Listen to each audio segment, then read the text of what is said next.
la leen daloon keroog ba ma demee signé charte bi publier ko ci sensé ñu ne dañ koy génne ci groupe yëpp ba pare mu jaral leen ñu def déclaration nationale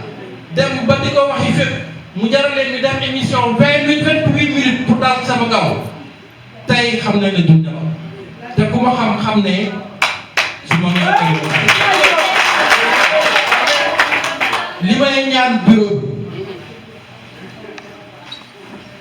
bu bis na tey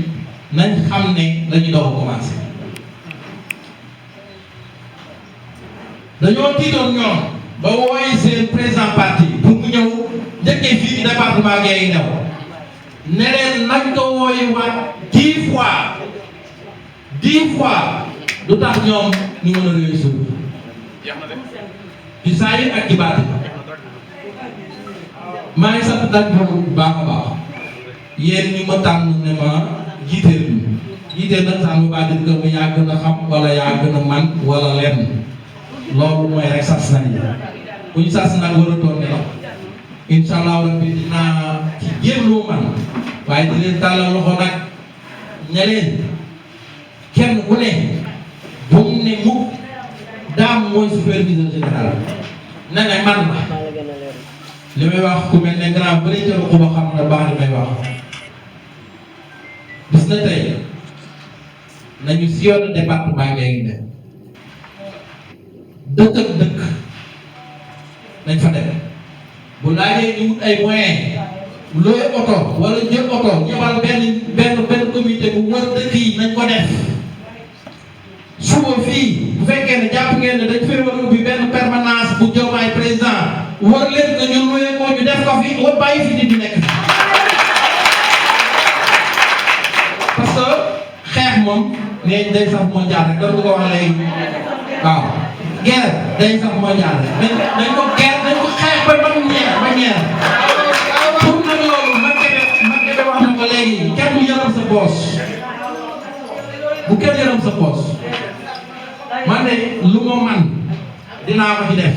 lu sama nit man dinaa ko ci def du ma xaar kenn nag ce que je veux mooy département wu Guinguinéo doomu Guinguinéo dañ ko yor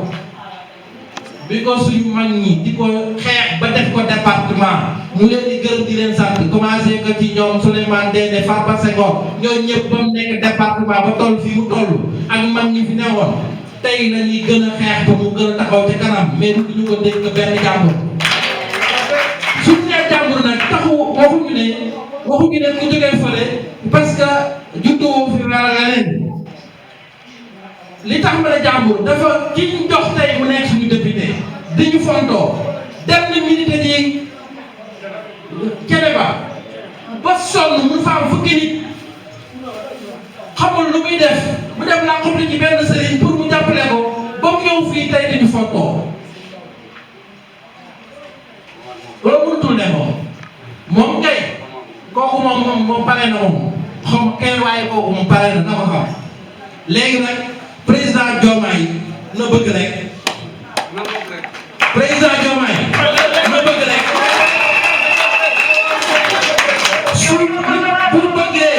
su bëggee département Guinguinéo département yi ne ci Sénégal yëpp dinañ ko jox li bëgg na bëgg rek am na koy xam nga kaay wax la coow yu bëri yëpp xam nga lu ma waral maanaam dañ foog ne ay coalition cabine ñoo fi ne waaye gis fii xam ne cabine nekk fi président Diomaye suba su ne woon suba damay ñëw Guinguinéo ñu mu fees dell te nag ñu kenn duñu yem de kenn duñu yem